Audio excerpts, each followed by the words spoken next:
Vamos ahora a pasar a otro de los aspectos fundamentales que podemos encontrarnos en un montaje teatral, la plástica. ¿Qué diferente puede ser la presentación de una obra, de un espectáculo, en función de la idea y la realización plástica con que la sirvamos al destinatario último de la misma, que es el espectador? Y no solamente por la belleza de la propuesta, sino también por cómo ayuda a definir el carácter de dicha propuesta.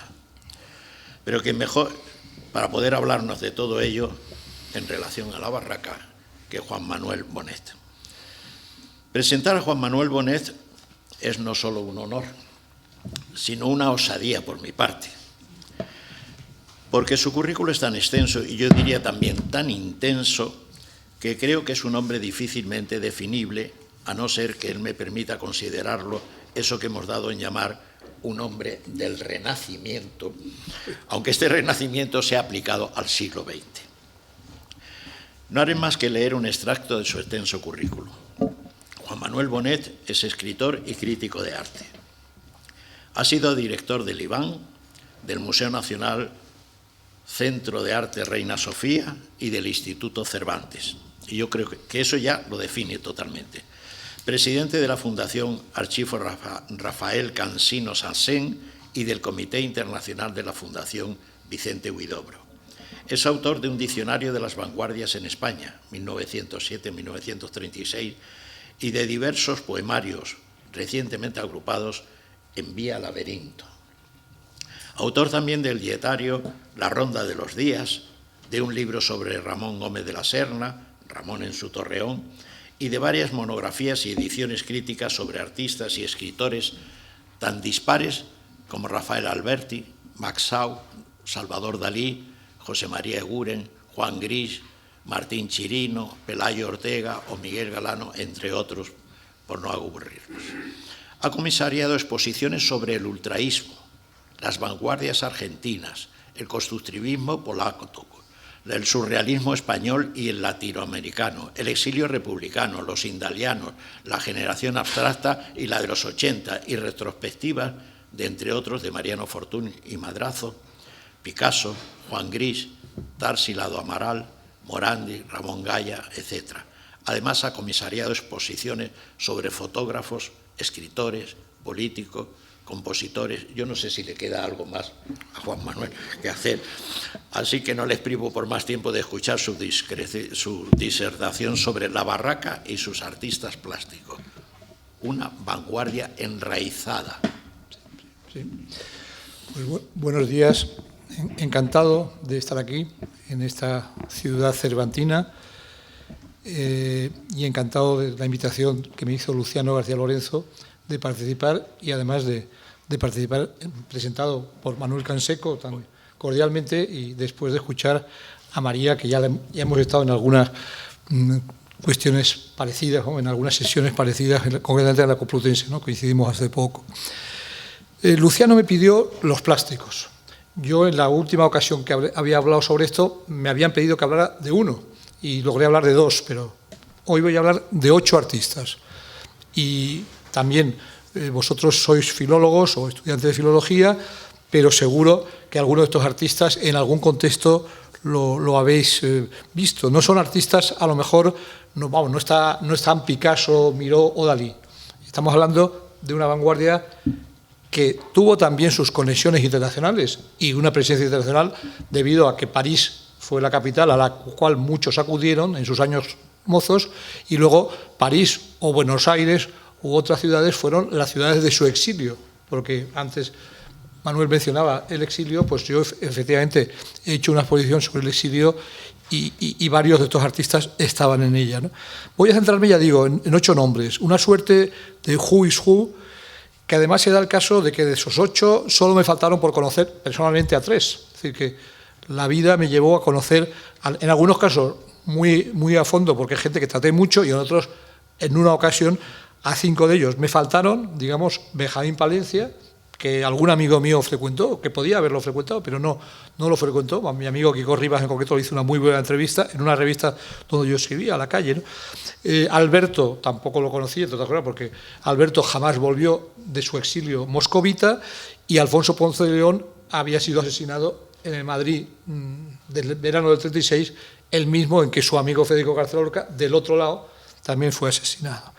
Por lo tanto, voy a hablar de estos 8, subrayando de entrada que esta compañía de teatro universitario, que tenemos aquí una fotografía preciosa en la que Lorca, en su casa de la Huerta de San Vicente, en Granada, está delante del cartel que hizo para la compañía Benjamín Palencia, que es una pieza museal absolutamente, de la cual se hizo un facsímil en los años de la transición, pero la original hay bastantes pocas copias, ¿no? En cualquier caso, esta compañía pues es el veneno de los clásicos, es lo popular, lo ha explicado muy bien María en relación a la música, es una acción que es absolutamente paralela a la de las misiones pedagógicas, que algunos de estos artistas también estuvieron vinculados a ella, como lo estuvieron algunos músicos.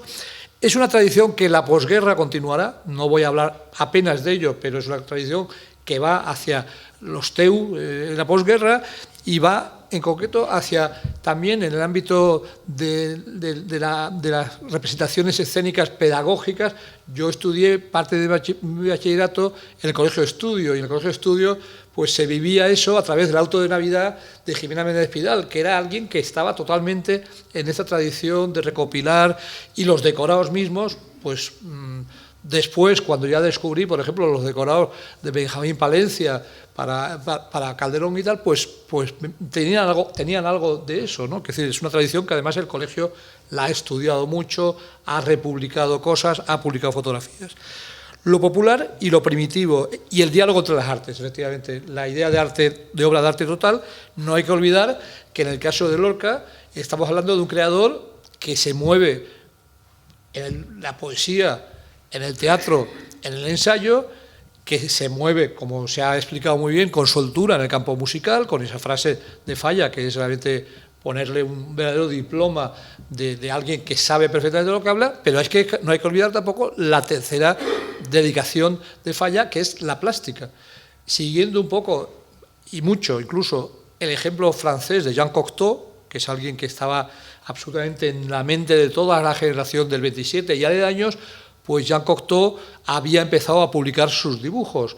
Y esos libros circularon mucho en España, salieron textos de Cocteau y también dibujos en revistas españolas, y cuando Lorca en el año 27 mismo se decide finalmente a exponer, solo había expuesto antes en una exposición en la imprenta de Maroto. Ahí creo que es un dato que yo cuando escribí el diccionario no lo tenía, pero conseguí un cataloguito de una exposición en la imprenta de Maroto en el año 21 o 22, es allí donde salió el libro de poemas, que es el primer libro de poemas suyo, pues en esa imprenta expuso un dibujo o dos.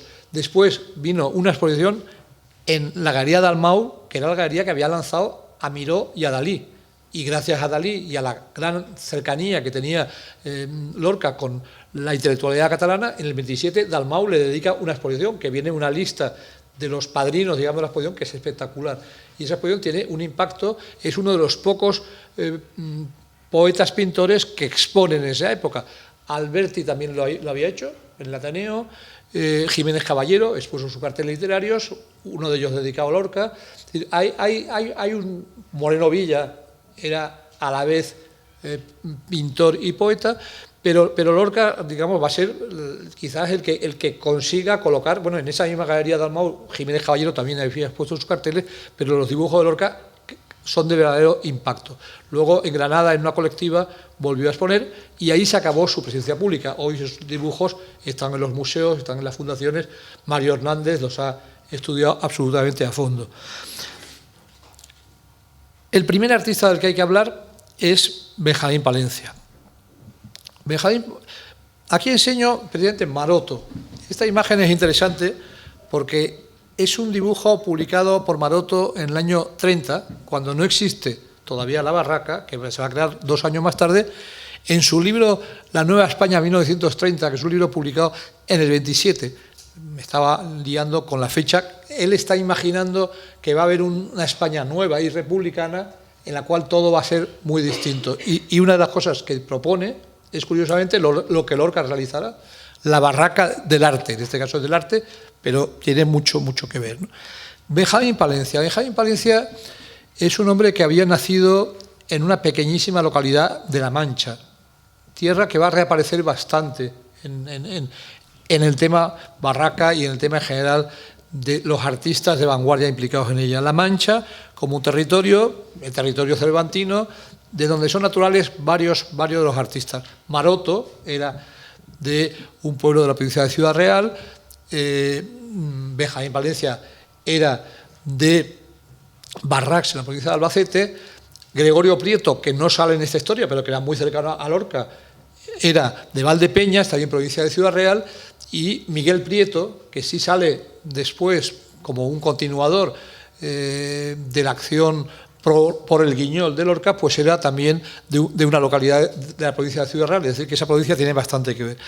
Benjamín Palencia llega a Madrid y una de las primeras ocasiones en que expone este sombrío retrato de Larra. Esto es interesante en la búsqueda, digamos que es algo bastante lorquiano también. Lorca conocemos muy bien cuáles eran sus devociones españolas e internacionales de juventud, pues en el caso de Palencia expone un Larra que es alguien reivindicado por el 98, alguien reivindicado por Ramón Gómez de la Serna, por su compañera Carmen de Burgos, y este cuadro va a llamar la atención de alguien muy atento a la pintura, como era Juan Ramón Jiménez. Juan Ramón Jiménez, que él mismo había ido de aprendiz de pintor en la Sevilla de finales del 19.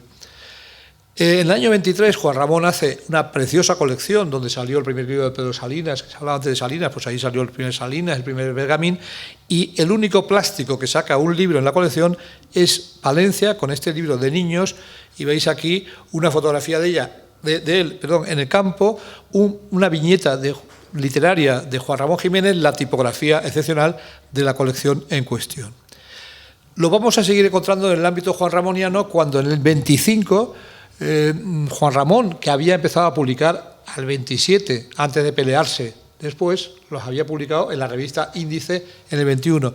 En el 25 todavía está publicando junto a gente de la cual luego Juan Ramón, que era extremadamente severo, digamos, con los continuadores, pues luego rompería. Pero aquí está, en el boletín, sí, el único número, Damaso Alonso, Benjamín Palencia, con unos desnudos de muchachas, Pedro Salinas, Francisco Bores, un pintor que hizo homenajes a Lorca e hizo retratos de Lorca, pero que no estuvo en la barraca, entre otras cosas, porque vivía en París, si no, seguro que hubiera estado, y Rafael Alberti. Es decir, que ahí está la galaxia un poco del 27, unida todavía a su gran padrino o mentor, que era Juan Ramón. En la revista Residencia, Alberti, su poema ferroviario Andalucía-Madrid, es ilustrado por un dibujo muy expresivo de Palencia. Palencia frecuenta el Mediterráneo. Este es un cuadro suyo pintado en Altea, que será una de sus localidades de elección. Vivirá mucho en Altea, tendrá siempre una casa allí, y esta visión de Altea os recordará seguro la visión de alguien que en la época de la barraca ya estaba distanciado, muy distanciado de Lorca, que era Salvador Dalí. Esto podría ser el paisaje de Cadaqués que Dalí una y otra vez en los años 20 pinta, ¿no? Pero Palencia va a ser, junto con Alberto, que es el segundo artista del que hablaré, va a ser el que inicie el camino del enraizamiento de la pintura. Esto tenía sus antecedentes en el 98. No he traído imágenes, pero podríamos poner cosas de la Sierra, de Morera, o podríamos poner vistas de Madrid y sus alrededores, de Peruete. Pero esto va a ser distinto. Esto va a ser como Palencia, que era un hombre muy versátil, que pasó por muchos estilos. Habéis visto un cuadro negrista como el Larra, habéis visto ese dibujo lineal de la cubierta del libro editado por Juan Ramón, habéis visto esa vista de Altea, pero tiene también obras muy inscritas en el poscubismo, en un realismo mágico. Pero en el 31, más o menos, a veces se ha antefechado eso, pero yo creo que hasta el 31 no cuaja el proyecto vallecano, que yo nunca hablo de escuela de Vallecas, a diferencia de otros que sí lo hacen. Yo no he visto la palabra escuela de Vallecas más que en la posguerra, cuando Palencia la reconstruye contando solo con uno de los elementos que habían estado en la primera aventura. Esto no es una escuela, son unas caminatas de los artistas madrileños que arrancan en lo que hoy es la Glorieta de Atocha, donde además luego veremos un café donde se juntaban varios de estos artistas. De allí van generalmente caminando hacia el pueblo de Vallecas, pasado el puente, el pueblo de Vallecas, y luego van hacia unos cerros. Hay un cerro que llaman el Cerro Testigo, de verdad que se llama Cerro Almodóvar. Jaime Brihuega, que ha estudiado todo esto, ha hecho esas excursiones, yo no las he hecho, pero él lo ha hecho acompañado de un fotógrafo. Son lugares que algunos ya han cambiado mucho, pero todavía se ve un poco qué tipo de paisaje les interesaba. Y entonces Alberto, Benjamín Palencia y Pancho Lasso, que fueron los tres primeros. Pancho Lasso era un peluquero, escultor, amateur, en cierto modo, que es mucho menos conocido, que era de Lanzarote y que hizo después, como Alberto fue comunista. Bueno, pues se van a ese cerro, ponen en un mojón, en una especie de... construyen un pequeño monumento encalado donde inscriben nombres, que para ellos son nombres, pues está Einstein de repente, pero también está Giotto, o está Goya, en fin, nombres que les parece que son los faros para su arte enraizado. Entonces, todo lo que han aprendido del arte, Palencia ha pasado por París, Alberto no, pero Palencia ha visto el movimiento que había en París, pues todo eso lo van a intentar aplicar a un arte enraizado en el paisaje de la estepa castellana, tal como se encuentra a solo unos kilómetros de Madrid. Y los resultados van a ser, por ejemplo, como este, Tierras Silúricas, un cuadro que está en el Reina Sofía, donde hay muchísimos cuadros de él, también muchísimos cuadros en el Museo de Albacete. Este otro también de Reina Sofía tiene mucho que ver con el arte de Miró, con el arte de Hans Harp, este escultor alsaciano, tiene que ver con el arte de Baumeister, después habrá cosas picassianas, pero en este momento son Miró, incluso hay algún Dalí que se parece a esto. Es un arte rupestre, antes se hablaba del paleolítico, en esa frase de la Calzada. Él publica en el propio año, en el 32, un año después, fijaros esta cubierta de un libro sobre él, con unas palabras preliminares suyas maravillosas. El dibujo podría ser muy mironiano, en este caso muy mironiano, y por ese rojo y negro y tal. Y el texto es un texto literariamente muy bueno, donde él evoca sus paseos vallecanos y todo lo que va recogiendo de objetos, de cráneos de animales, de plantas, etc. Este tipo de obras no sabemos muy bien si son animales, vegetales o minerales. Son seres, muchas veces, como pasa con el surrealismo, híbridos. Y Palencia, que pasa por muchos estilos, ya digo, también se contagia de surrealismo. Esta obra también es muy significativa. Y todo esto lo expone además en París, en el año 33, en una galería, la galería de Pierre Loeb, se llama la Galerie Pierre. Veis que concretamente el cuadro que acabo de enseñar está ahí al fondo. Esto es la galería de los surrealistas en París. Realmente, en esta misma galería expone ese mismo año Maruja Mayo, que es otra artista que va a ser de las que van a continuar la aventura vallecana. Irá también ella a Vallecas, como irán poetas también a Vallecas, como Herrera Petere, Vivanco, Miguel Hernández, que fue compañero de Maruja Mayo en una época, Alberti, que también lo había sido antes. Palencia es quien diseña el cartel. Aquí lo vemos en colores, lo veíamos antes en la fotografía de Lorca. Es un cartel donde la máscara de Thespis está encima de la rueda de carro. Esta rueda de carro la encontramos en bastantes obras de esos años. Concretamente, Alberto la mete en alguna de sus obras y la meterá incluso en sus obras rusas. Este es un primer boceto, pero yo creo que el resultado aquí es mucho mejor. La tipografía está muy bien metida. Yo creo que Palencia, yo he manejado su biblioteca, que es formidable. Tenía muchísimo libro alemán, tenía cosas rusas. En fin, su biblioteca está sin estudiar, pero muy, muy interesante. Y esta tipografía, si la puso él, desde luego la puso muy bien.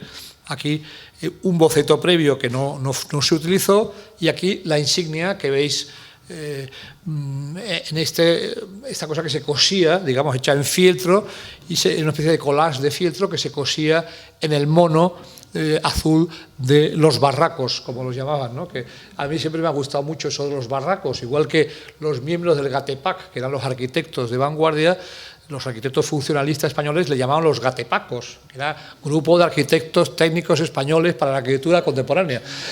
Y en Cataluña era más complicado porque era el GATCPAC, Grupo de Arquitectos Técnicos Catalanes, entonces era más complicado todavía. Pero los gatepacos, me gusta el término, y el barraco también me parece muy bien. Benjamín Palencia es curioso porque no va a ser un hombre frecuente en la barraca, es decir, que después va a haber una especie de cesura, de alguna manera. Es alguien que solamente no, hace nada menos que la etiqueta fundacional, que está también aquí en el libro de Sal de la Calzada encima, y hace La vida sueño de Calderón, ese auto sacramental, que los decorados son absolutamente formidables. Son unos decorados cósmicos. Hubo hace unos años una preciosa exposición en Barcelona, en el CCCB, que se llamó Cosmos, la hizo un crítico francés, buen amigo mío, Jean Clair, y desgraciadamente no había que haberle sugerido que metiera esto, porque era una exposición que era sobre el cosmos y el arte contemporáneo y era realmente formidable. Bueno, pues estos decorados, antes también se vio alguna imagen, vemos cómo un mundo cósmico se mezcla con un mundo muy basado en imaginería medieval, que es un poco la misma que yo viví de niño cuando el auto de Navidad del colegio. Por eso todo esto me lo recuerda mucho. Son fotos, algunas de ellas son fotos del Archivo Lorca que ahora están depositadas y expuestas en el Reina Sofía, en la zona correspondiente a esta época. Y esta es la imagen que a todos nos impresiona más, que es Lorca mismo haciendo de sombra. Sobre esta imagen, un artista que luego hablaré, que era Santiago Ontañón, tiene en sus preciosas memorias unos cuantos amigos verdaderos, unas memorias que os las recomiendo vivísimamente. También recomiendo este libro, a pesar de que es verdad que il bogod, como se dice en francés, ¿no? Un poco haciendo encajes un poco a veces.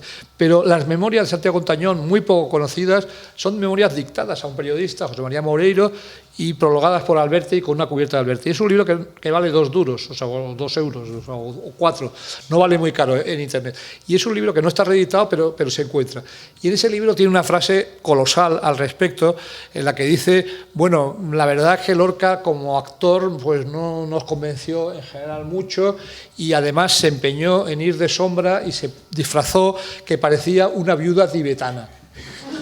Entonces, bueno, esta frase es bastante asesina, pero con mucha gracia. Luego dice, y cuando se lo dijimos, Lorca arrancó con esa risa suya que era como explosiva y contagiosa al universo entero, ¿no? Entonces, pero es verdad que esta imagen pues es algo bastante singular y bueno, la rebaja un poco ese comentario jocoso de Ontañón, que era un tipo muy divertido y en esas memorias cuenta cosas sensacionales. Esto es un inciso, pero cuenta en concreto cuando Jardiel Poncela, él ya exiliado, Ontañón en Buenos Aires, aparece por allí porque ha logrado salir de España vía la CNT y va diciendo, en fin, que ha salido, pero que va a volver, no sé qué, y estos se dan cuenta que no, y entonces lo confunden y le organizan un encuentro con un supuesto obispo de Buenos Aires, que son todos republicanos. Y cuando este se confiesa y dice que claro, tal, no sé qué, que por supuesto, señor obispo, he salido de la España Roja, no sé qué, le dan una manta, vamos, de palos, y bueno, acabó volviendo, pero con esa manta de palos. El boceto de telón para la barraca está en el Reina Sofía. Yo no sé si es realmente para el auto o no, pero en cualquier caso está esta pieza bastante bonita. Y estos son los esquemas, los bocetos para los figurines, el entendimiento, el hombre, el aire, la luz. Esto es muy... Enrique Andrés Ruiz, ha habido el año pasado una exposición en Granada, que luego vino a una galería que lo organizó, estuvo en la Fundación Lorca, dedicada a la amistad Lorca-Benjamín Palencia, llena de cartas, llena de estos bocetos, y con un texto de Enrique Andrés Ruiz que ligaba estas cosas a imágenes del arte medieval. En concreto, él iba a unas imágenes en la provincia de Soria que era bastante convincente, unas aportaciones nuevas al respecto de las fuentes que podía haber utilizado Benjamín Palencia. El águila, el león, esta es fantástica. Y Benjamín Palencia, tenemos el testimonio es esa de la calzada, pero en este caso yo me lo creo bastante, esto que cuenta de los decorados figurinos eran extraordinarios. Su autor, como creo haber dicho, fue Benjamín Palencia, que por entonces se hallaba un poco dentro de las garras del surrealismo. Yo no lo presencié, pero con motivo de la primera excursión de la barraca por tierra de Soria, frente al árido, luminoso y abierto paisaje castellano que tan maravillosamente cantara don Antonio Machado, Benjamín Palencia lo cuenta de oídas, ¿no? Pero se revolcó sobre un montón de estiércol, digamos en un paroxismo, en un frenesí, gritando, refiriéndose al paisaje, ¡qué maravilla!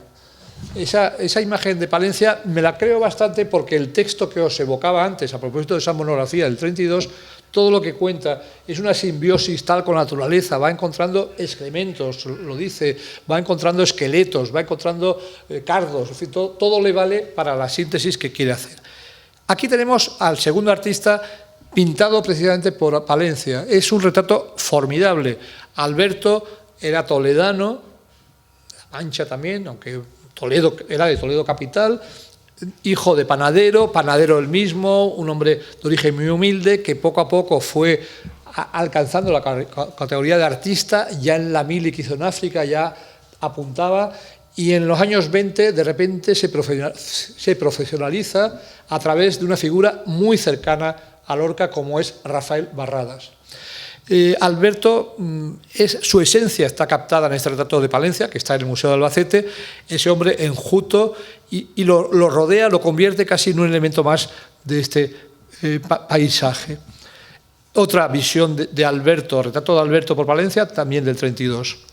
Aquí tenemos, no está Alberto, pero tenemos el lugar donde Lorca y Alberto se conocieron, que fue el Gran Café Social y de Oriente de la Glorieta de Atocha. Hoy es un café, hoy es una cafetería tal, pero merecería una placa, digo yo, porque es un lugar donde Rafael Barradas, que es el artista que está con gafas abajo a la derecha, pues reunía a los colaboradores de una revista de La Coruña, de la cual era director artístico. Barradas era uruguayo, la revista la dirigía el cónsul honorario de Uruguay, un poeta, Julio Casal, en La Coruña. En esta foto tenemos a Barradas al lado de Lorca, tenemos a Humberto Pérez de la Osa, tenemos, que es un hombre de teatro, tenemos a Benjamín Jarnés en medio y tenemos a Luis Buñuel, una especie de brocheta bastante interesante, ¿no? Pero Alberto podría estar por ahí, porque Alberto... bueno, esto es el Lorca, precisamente, para el cual hace decorados Barradas. La primera obra de teatro de Lorca, que fue un fracaso, El maleficio de la mariposa, dirigida por Martínez Sierra, un gran personaje del teatro de arte español, pues es con decorados de Barradas. Este es un boceto del maleficio de la mariposa, obra todavía de raíces simbolistas. Hay que recordar que Lorca era lector del teatro simbolista tipo Maeterlinck y gente así, ¿no? Y este es uno de los bocetos que se conservan en la Fundación Lorca. Alberto dibuja este café para una revista lucense, la revista Ronsel. Su director era un tío abuelo mío, el primer vanguardista que conocí, y el dibujo lo encontré y lo compré para el Reina Sofía. Estuve a punto de comprarlo para mí, pero pudo lo público. Alberto no se fue a París y, sin embargo, fijaros qué curioso que en el año 29, no habiendo estado en París, exposición de pinturas y esculturas españoles residentes en París, aquí aparece Ángeles Ortiz, que enseguida le vamos a ver, aparece, entre otros, Dalí, Juan Gris, González de la Serna, que era muy amigo de Lorca, Palencia, que sí estaba en París entonces, y de repente, entre los escultores, junto a gente que estaba totalmente en París, pues Alberto, le colaron allí. Y hay una fotografía de prensa muy mala en la cual vemos un Miró al fondo, vemos arriba, a la derecha del todo, un Dalí fantástico, que es un Dalí de corcho, y vemos delante una escultura de Alberto, es decir, que fue una de las obras fotografiadas. Alberto, en esta historia, aparece a través de dos obras. Una es... Vamos a ver, lo vamos a hacer mejor en el orden. Primero está sus decorados, que antes esta imagen María lo enseñó, sus fantásticos decorados para Fuente Ovejuna de Lope de Vega.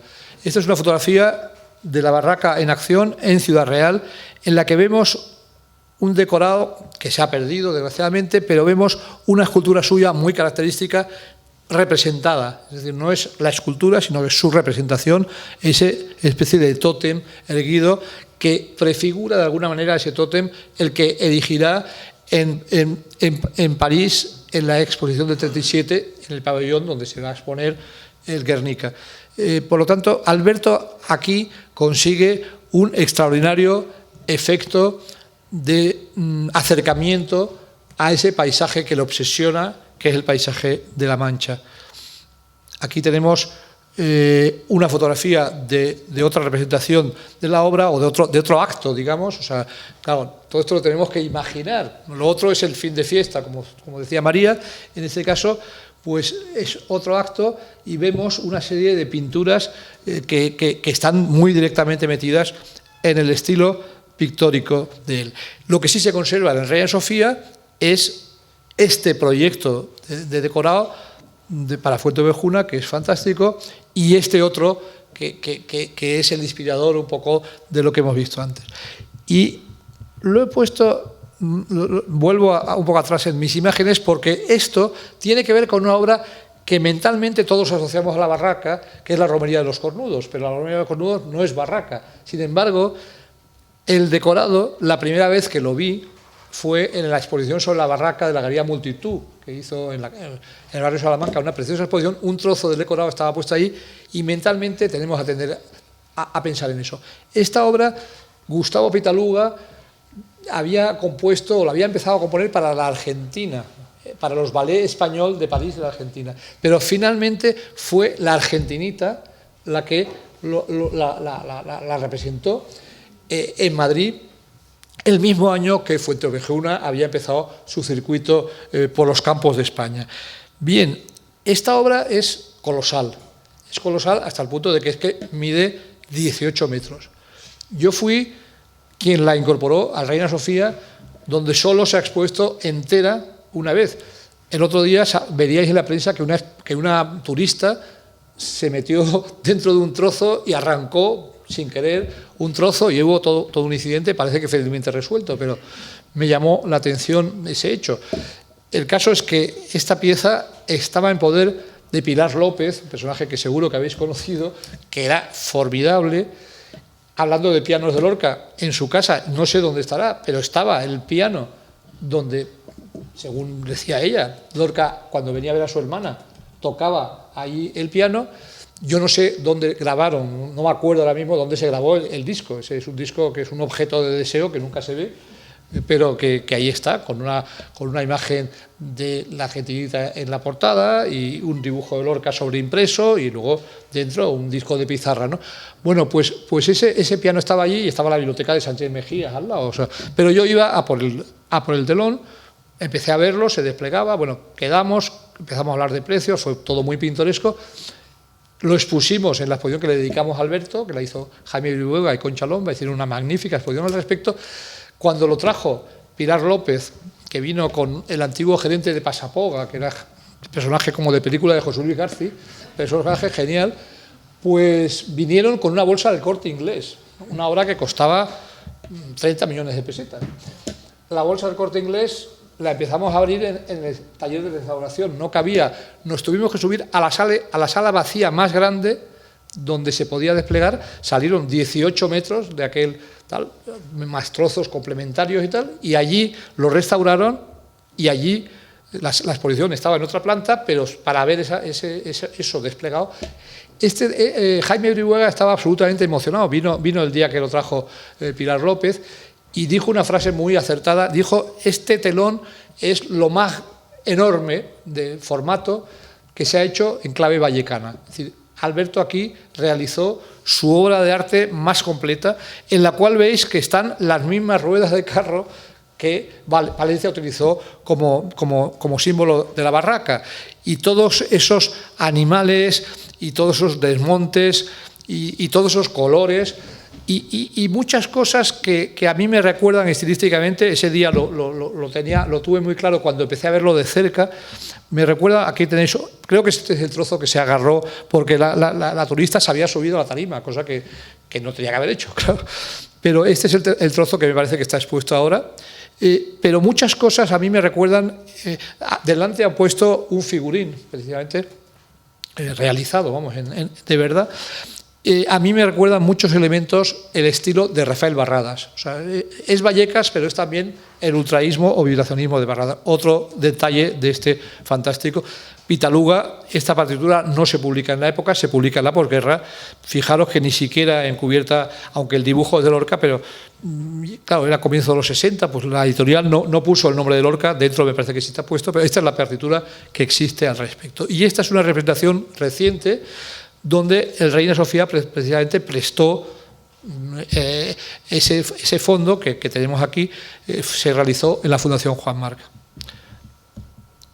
Este folleto se repartía en la representación y es homenaje del Teatro Universitario de la Barraca al gran poeta español Lope de Vega. Están juntos Palencia, con esta versión a línea del símbolo de la Barraca, y la cubierta, aquí está abierto así, cubierta y contra, pero la cubierta es un dibujo, aunque no lleva la firma, inconfundiblemente de Alberto. O sea que es otra colaboración más. Y Alberto se va, bueno, hace su gran monumento en París en el 37, desaparecido, pero que en mi etapa de Reina Sofía decidimos, porque teníamos la maqueta, sacando la maqueta, un artesano fallero de Valencia, dirigido artísticamente por el sobrino Jorge Ballester de Renau, que lo había encargado, todo quedaba un poco en casa, pues erigimos, si os fijáis, la fachada de Reina Sofía, no traigo la imagen porque no tiene nada que ver, pero está como un vigía, una pieza de 11 metros que se llama El Pueblo Español, tiene un camino que conduce a una estrella.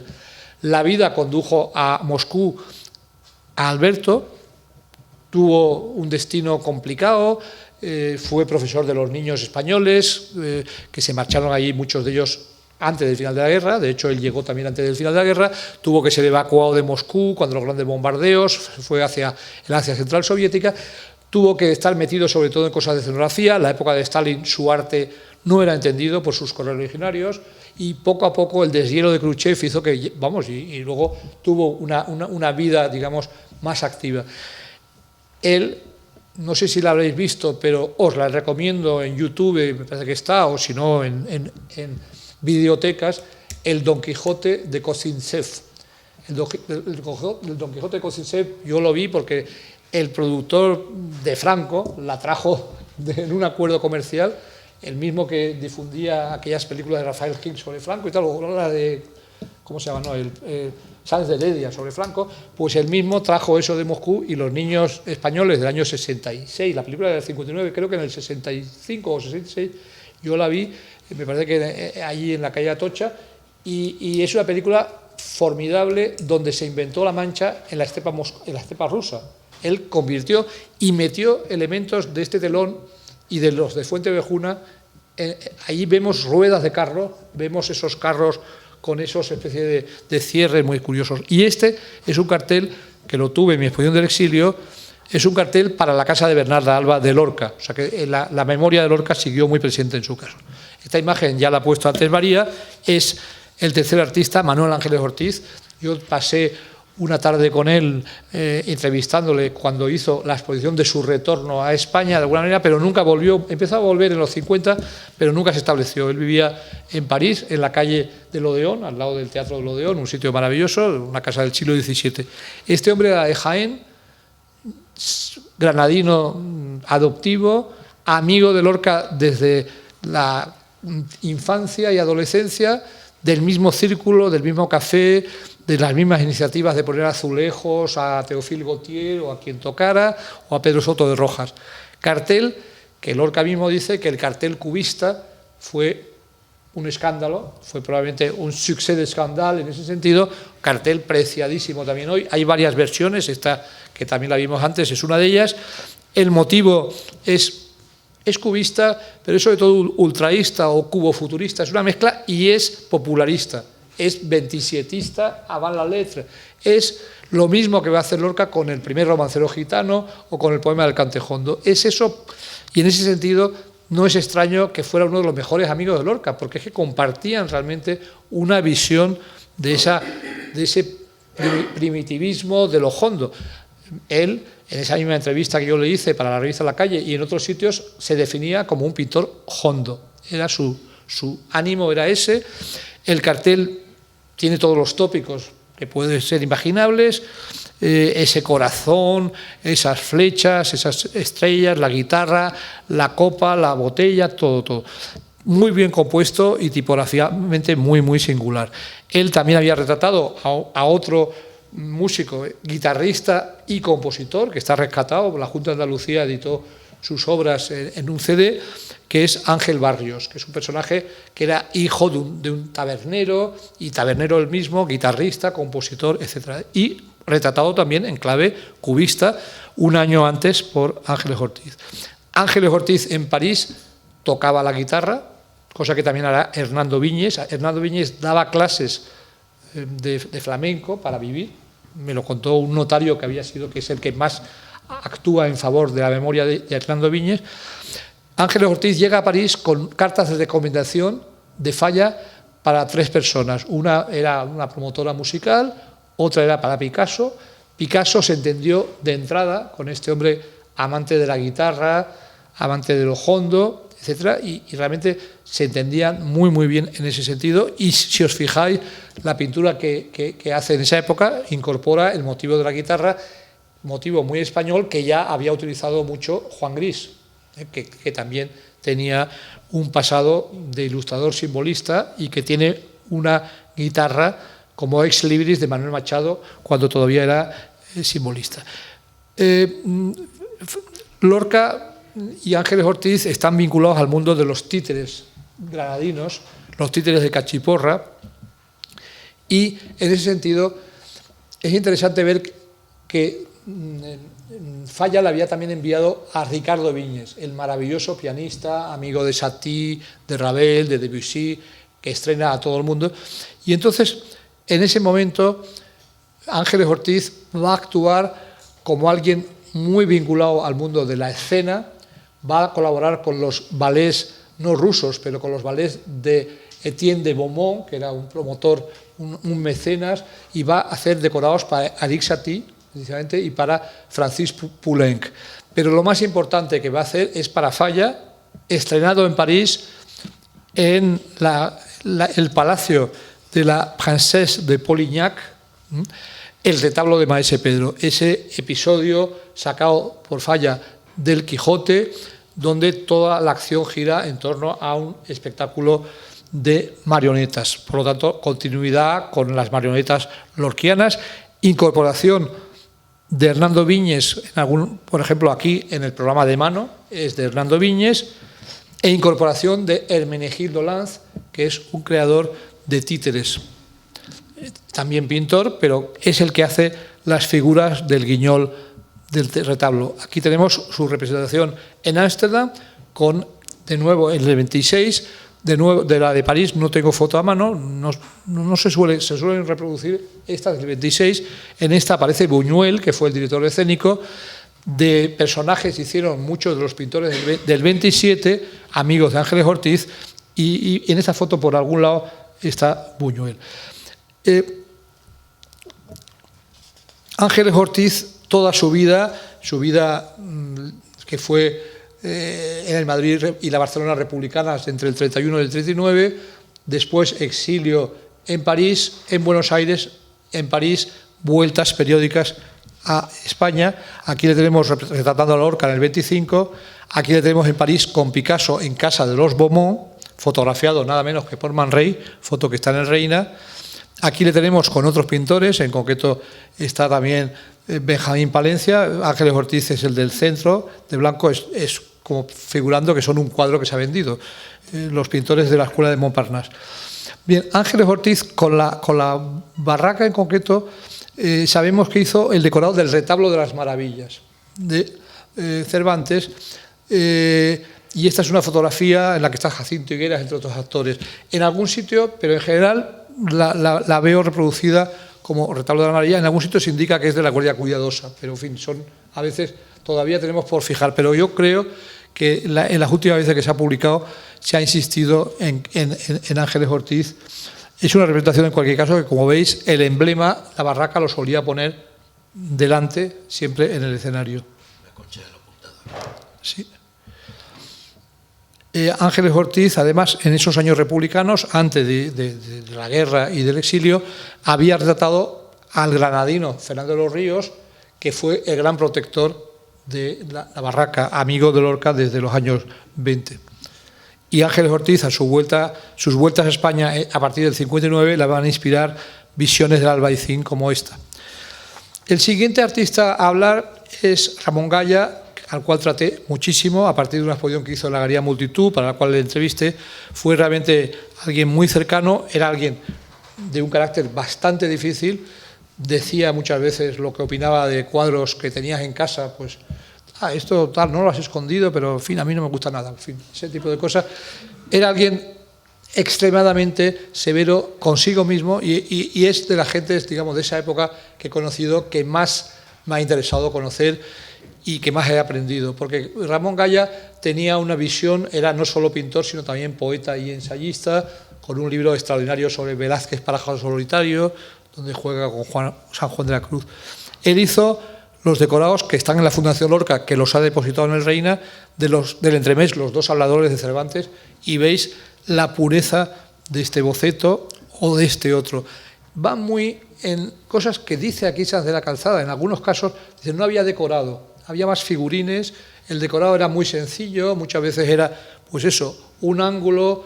Me acuerdo, por ejemplo, de esa especie de columna con una bola encima, muy a lo Juan de Herrera, que Ponce de León mete en otro decorado, pero muchas veces es un fondo negro y eso, una puerta. No son decorados tan complicados como pueden ser los de Palencia o Alberto, son decorados muy para hacerlos, pues eso, sacarlos de la camioneta, montarlo en almazán o cosas así. Pero, en cualquier caso, creo que está muy dentro del espíritu esencial. Ramón Gaya, que se fijaba mucho más en el arte, digamos, de los museos que en el arte popular, sin embargo, era alguien que tenía un apego enorme a lo que la vida expresaba, y la vida era el material al cual atendía principalmente. Y en ese sentido es muy Gaya esa copa, ese vaso de agua, que fue uno de los símbolos de su pintura, metido allí en esa esquina, o esos cielos azules que nos llevan pues hacia su Murcia natal, o hacia Altea también, que igual que Palencia la frecuento. Ramón Gaya, además, en su pintura, yo este cuadro, yo lo adoro. Él lo acabó detestando porque se lo pedía demasiadas veces para muestras. Y me acabó haciendo, un día me dijo, te he hecho uno para que lo tengas en casa. Me hizo una acuarela sobre el motivo, no tiene nada que ver, es una relectura. Pero esta imagen suya del bodegón de la mandolina, yo siempre la veo como una imagen lorquiana. Yo veo que ese papel de aleluyas, esos bordados, ese acordeón, esos naipes, la bandurria, los toros. Él al final decía que era un topicazo todo esto. Tiene otro todavía más tópico que no lo enseño porque además me parece que no tengo foto, pero que ese es casi horriso, ¿no? Pero entiendo que él no quería ser identificado con esto. Él fue un artista de misiones pedagógicas. Fijaros, esta imagen podría ser la furgoneta de la Barraca, pero no, es una furgoneta de misiones pedagógicas en la ciudad segoviana de Coca. Él, Gaya, dibuja el cartel para el Museo del Pueblo que Cossío decide hacer para llevar por los pueblos de España cuadros del Prado. Hay 3 pintores que los hacen, Eduardo Vicente, Juan Bonafé, que era otro murciano muy cercano a Gaya, y Gaya, que aquí pues está la maja vestida, etcétera. Y aquí le tenemos explicando pues cuadros, por detrás vemos cuadros de Goya, entre otros, en misiones pedagógicas. Y misiones pedagógicas también representó Entremeses de Cervantes. Fijaros esta imagen, no sé de quién es el decorado que hay al fondo, pero de alguien debe ser. No pienso que sea de Gaya, pero quizás sea de otro cartelista que hizo cosas para ellos, que es Fernández Mazas. Una imagen que casi nos muestra que el designio, el empeño de Alejandro Casona con ese teatro del pueblo o de los pintores tiene mucho que ver con el tal. Nora Borges, mención muy breve, esta persona, yo era la persona que yo quería conocer en Buenos Aires la primera vez que fui, en el 89, felizmente fue un día bastante extraordinario en el cual pasé la mañana con ella, el almuerzo con Bioy Casares y la cena con María Kodama, que estaban todos peleados entre sí. era todo el clan Borges, pero visto a trozos. En cualquier caso, Nora Borges era una señora estupenda, ya viuda de Guillermo de Torre, había sido un poco antes de esta foto, esta es en el 30, un poco antes, 10 años antes, había sido la musa del ultraísmo. Guillermo de Torre se hizo novia de ella entonces, se casan y se va a Buenos Aires, y Nora Borges está en todas las revistas de esos años. Es un personaje que nunca hemos logrado nadie hacerle una exposición en España. Hemos comprado cosas, yo he comprado cosas para el Iván, por ejemplo, de ella, pero no la hemos todavía recuperado de verdad para España. Sigue siendo la hermana de Borges, y es la hermana de Borges. Borges se lleva a matar además con el cuñado. Aquí la tenemos fotografiada más tarde por Giselle Freund, una preciosa fotografía. Borges le preguntaron una vez que si se llevaba bien. Sí, nos llevamos bien.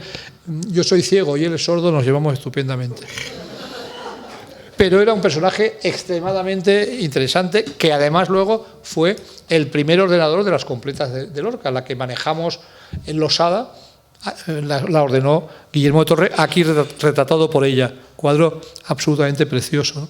Y aquí los tenemos a los dos con Antonio Oliver, fotografiados por Carmen Conde, en los años en que Carmen Conde estaba en la Universidad Popular de Cartagena, que era otra iniciativa de la República. Nora Borges, no tengo ninguna imagen, es precisamente un caso en el cual hizo figurines para una obra que Sá de la Calzada dice que no había decorado porque era el fondo negro, los figurines para la égloga de Plácido Victoriano de Juan de la Encina, que está escrita en sayagüés y que es una preciosidad, los trozos que aquí cita de ella: estando cousendo a miña almohada, miña agulla de ouro, meu dedal de prata, miñas teixediñas de folla de lata, pasou un caballeiro, pidoume posada, ¿no? Esto es ese auto que Nora Borges le buscó sus equivalentes plásticos. Realmente fue una gran suerte haberla conocido. Santiago Ontañón lo saludé una vez, pero nada más. Santiago Ontañón es el autor de las memorias que os decía antes, que os recomiendo vivísimamente. Unos pocos amigos verdaderos, porque os gustará, porque es de las cosas más simpáticas, digamos, con anécdotas como la que contaba antes. Ontañón era cántabro, este cuadro muy típico de la época, bodegón con fruta, pipa, libro, está en el Museo de Santander. Él hizo en la fiesta del romance, que me parece que hay una ponencia un día de esto sobre la fiesta del romance específicamente, pues en la fiesta del romance él hizo el decorado para la tierra de Álvar González, y hizo este dibujo que yo en tiempos creí que era de Ponce de León, pero no, ya claramente es de Ontañón, que fue alguien que hizo mucho libro ilustrado, hizo otro libro muy de mirar hacia la tradición, que es Mio Cid campeador, de Vicente Huidobro, que es una relectura por un poeta de ultravanguardia, el creador de la poesía de vanguardia, el chileno Vicente Huidobro, hace un Mio Cid casi cinematográfico. Fijaros que Ontañón siguió muy de cerca el mundo de la escena, porque hizo en concreto este precioso cartel para la Compañía de la Argentinita, la que precisamente estrenó la Romería de los Cornudos, y luego hizo este cartel que ahora estoy con la duda de si es de antes de la guerra o del exilio, quizás sea del exilio, porque coincidieron en el exilio chileno en concreto, para Margarita Xirgu, cartel fantástico. Ponce de León, casi estamos terminando, hablando de Ponce de León y Caballero, y son dos vidas que nos sirven para cerrar con la de Miguel Prieto, pero veréis que se entrecruzan mucho. Ponce de León era malagueño, no es la componente manchega, sino que es la componente andaluza, aquí se autocaricatura, se casó con Margarita Manso, de la cual la primera persona que me habló fue Maruja Mayo, que me dijo: las dos sinsombreristas de Madrid, las dos primeras sinsombreristas, fuimos mi amiga y compañera de estudios, Margarita Manso y yo. Era una mujer que iba peinado a lo Garzón o a la Garzón. Es una mujer que pintó, pero no mucho. Es una mujer que estuvo muy cercana a Lorca. Ian Gibson, remito a sus páginas, en plan hola, cuenta una historia, pero yo aquí la dejo para que la busquéis en el libro de Gibson. En cualquier caso, Lorca le dedica uno de los poemas del primer romancero gitano. Mujer muy moderna, mujer que se viste de una manera llamativa, muy parisien, digamos, mujer a la cual Ponce de León retrata en este precioso cuadro que lo conocemos de archivo, pero no está en paradero de desconocido. Pero fijaros qué belleza de cuadro, nos imaginamos los colores de ese fular. Ponce de León había estudiado Bellas Artes también en la misma época que Dalí, que Maruja Mayo y que Margarita Manso, con la que se casó. Ponce de León pintó este cuadro que yo siempre he visto como una mezcla del romancero gitano y de la pintura más avanzada de esa época. Fijaros en este gitano con guitarra, burro, casita al fondo, un Ford T o un Fiat Valilla, paisaje andaluz, tomateras, todo esto, ¿no? Todo eso es una mezcla de lo vivido y de lo aprendido en este libro, Realismo Mágico, de Franz Roh. Este libro fue el manual para él, para Maruja Mayo y otros. En este libro salían ya Picasso y Miró, Dalí todavía no estaba, pero es un libro que defendía la vuelta a un realismo del tipo que practicó Ponce de León. Por eso digo que este cuadro es mezcla de esto y de romancero gitano. Amigo del granadino Francisco Ayala, para el cual hace esta cubierta, pintor de esta imagen que también tiene algo de lorquiano, yo pienso, paradero desconocido también. Este cuadro no lo expusimos en la exposición que le hicimos en el Reina, pero lo logramos comprar poco después. Y hablando de prensa, el otro día me divirtió mucho ver que Mick Jagger, en su visita a Reina Sofía, que habréis leído, el director le enseñó este cuadro, que yo no tuve tiempo de colgarlo porque tardó mucho en restaurarse, y yo me estaba yendo y le decía al restaurador, termíname mi Ponce de León. Bueno, pues ahora está colgado y Mick Jagger, pues parece ser que le ha gustado, con lo cual puede traerle suerte, digamos, al cuadro. Es un cuadro que estaba en el Teatro Fígaro, al lado de Tirso de Molina, ¿no? Un edificio de López Delgado muy bueno, donde había otras cosas de otros artistas, pero esto estaba empotrado allí y es de bastante altura el cuadro. Este personaje tropical en esa mecedora. Ponce de León hizo los decorados para la Guardia Ciudadana, un entremés de Cervantes, y José Luis Plaza Chillón, hablando de esta fotografía, ha sacado una muy interesante conclusión, que esto tiene que ver, dice, con el mundo del teatro de vanguardia alemán, de Schlemmer en la Bauhaus, y es verdad, esta imagen de Diego Marín como personaje de la Guardia Cuidadosa es fantástica. Los decorados del Burlador de Sevilla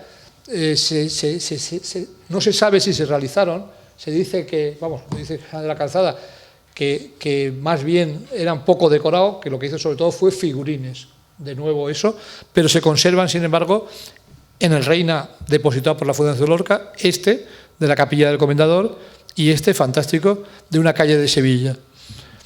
Ponce de León, este cuadro lo habréis visto en el Reina y en muchas cubiertas de libros, es un cuadro que expone en el 36, unos meses antes de sufrir el destino de Lorca, que sufrió Lorca en el otro bando. Ponce de León era falangista, era responsable de propaganda de la Falange, y al igual que uno de sus hermanos, que su padre, fue asesinado en el verano del 36 en Madrid. Y este cuadro siempre se ha visto como una premonición. Encima lleva un mono azul, el personaje, es un autorretrato, pero es un autorretrato de barraco, de alguna manera, ¿no? Caballero, último artista, en la residencia de estudiantes había intervenido en esta representación de la historia de un soldado de Stravinsky y Ramus, que es una obra de la cual Lorca ya había metido un trozo en los títeres granadinos. De Huelva, de nuevo la comunidad andaluza, lo traté bastante complicado. Era un hombre complicado porque tenía el problema de la guerra, la posguerra, se reconcilió con todos sus amigos, pero eso era bastante complicado con un historiador. Era bastante complicado, lo dejo allí, pero era bastante complicado. Él había expuesto en Huelva con este tipo de obra tan vanguardista. El Caballero de Olmedo, antes vimos otra imagen, pero esta también corresponde a esa representación. Aquí sí hay un decorado y bien interesante dentro de la visión popularista, ¿no? Para el Burlador de Sevilla se conserva este boceto, pero no se hizo. En cambio, se dice que el de Ponce sí se hizo. En algún sitio se dice, son de esas incógnitas todavía. En cualquier caso, un estilo muy parecido al de Ponce de León. Para el Caballero de Olmedo también se conserva este figurín de él, de Caballero. Él ilustró El Llanto. Este es un ejemplar que hay un dibujo suplementario en la cubierta, pero lo ilustró por dentro con dibujos surrealistas. Él y Morales, Juan Antonio Morales, hicieron para Margarita Sirgu y su yerma lorquiana, este cartel, que también es otra gran pieza. Hay bocetos de este otro cartel que no se llegó a hacer, estos dos. José Caballero, esta fotografía es todo un enigma. Retablillo de Don Cristóbal, están haciendo los payasos, Maruja Mayo y José Caballero, y encima la palabra la tarumba. Y con esta palabra termino, porque la tarumba, esta foto es la última foto de toda esta gente junta en el 29 de junio, es decir, 20 días antes de la Guerra Civil. Aquí está Adolfo Salazar, que María ha hecho muy bien en insistir en su importancia, José Caballero, Morales, Ugarte, el director con Lorca de la Barraca, Rapún, que era el amante en esa época de Lorca, y otros dos personajes que yo vamos, están sus nombres, pero no son López Valencia, Amorós y Morán. En cualquier caso, foto alegre, 20 días antes de la tragedia.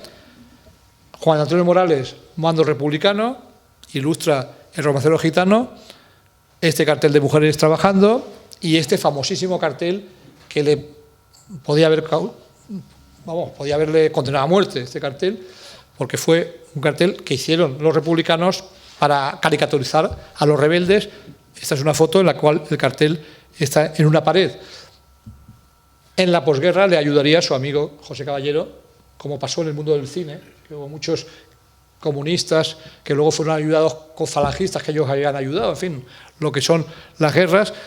Caballero en el bando rebelde, en el cual le tocó simplemente por geografía, porque estaba de vacaciones en Huelva, hizo esta cubierta la incorporé a la colección del Reina, muy conocida, de la revista Vértice, y esta otra también, de Vértice.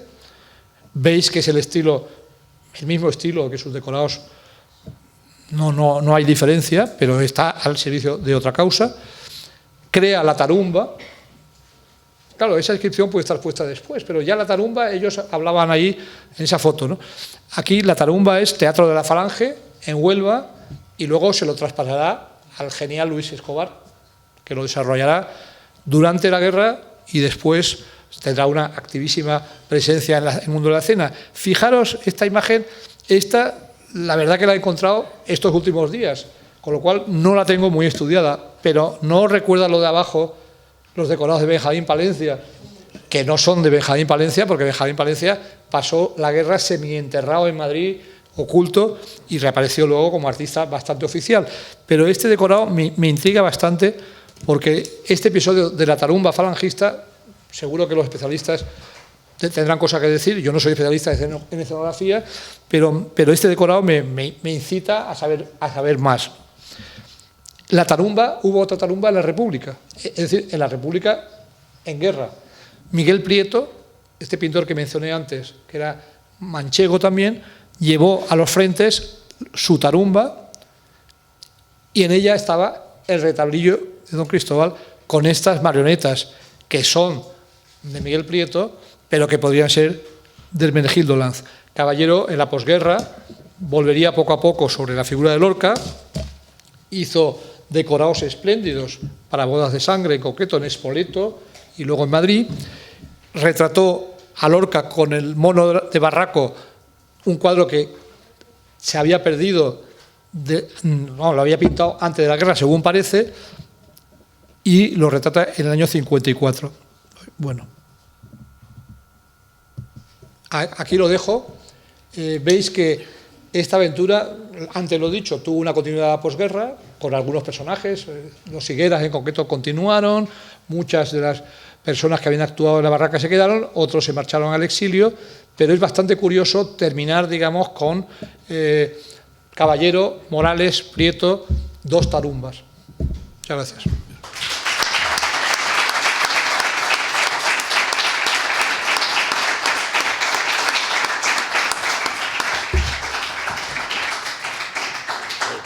Muchísimas gracias, Juan Manuel. Y si hay alguna pregunta urgente, porque si no... Sí. Nada, muy cortita. Los dibujos de Yerma para el Teatro Español con Mabel Chibú, ¿dónde se conservan? ¿Perdón? Los dibujos que realizó José Caballero para Yerma, para el Teatro Español. pero no lo sé, no, porque eso fue la representación que he enseñado el cartel, ¿no? O sea, esos carteles sí se conservan, pero los dibujos no, sinceramente ahora mismo no lo sé. Vale, pero ¿y el cartel se conserva? El cartel sí. Vale, ¿y de dónde está? Pues yo creo que hay un ejemplar, espera, en general cuando son cosas editadas debería hacerlo. Todo esto estaba en tiempos en la colección de la familia. No, perdón, estoy leyendo mal mi ficha. No, esto está hecho con Morales, pero vamos, este es un original y esto es imprenta. ¿Ves que abajo hay una anotación de imprenta? Tendrías que mirar quizás en el Museo del Teatro de Almagro. Es muy posible porque ahí hay muchos tesoros, muchísimos tesoros. Pero de luego yo por ejemplo no creo, vamos, no me suena que esté en el Reina. En el Reina yo compré en una feria de libro en Madrid un ejemplar preciosísimo, vamos, muy buen estado, del cartel de Grau Sala. No lo he mencionado porque no es Barraca ni tal, es un artista catalán que luego vivió en Francia. Hizo el cartel para Doña Rosita la Soltera, el estreno mundial en Barcelona. Ese cartel está en el Reina, lo compré, pero sinceramente estos no lo he estudiado tanto. Morales, de todas formas, hay una tesis, no me acuerdo de la autora, pero hay una mujer que hizo una tesis publicada, por lo menos, yo de luego la tengo, súper exhaustiva sobre Morales. En fin, yo conozco bastante de un sobrino de Morales, que es pintor. Si te interesa mucho, se puede preguntar. Pues muchísimas gracias porque nos has abierto todo un campo para muchos de nosotros, incluido yo, bastante desconocido en cuanto a escenografías de la barraca. Y estaba rodeado de artistas que todos ellos tienen una personalidad. O sea, es que fijaros que ninguno es común, ¿no? Digamos, yo creo que Lorca tenía olfato para detectar el talento, ¿no? Así que os animo a que sigáis investigando no solamente el producto literario, sino las puestas en escena que, como veis, dan para muchísimo. Muchas gracias a todos.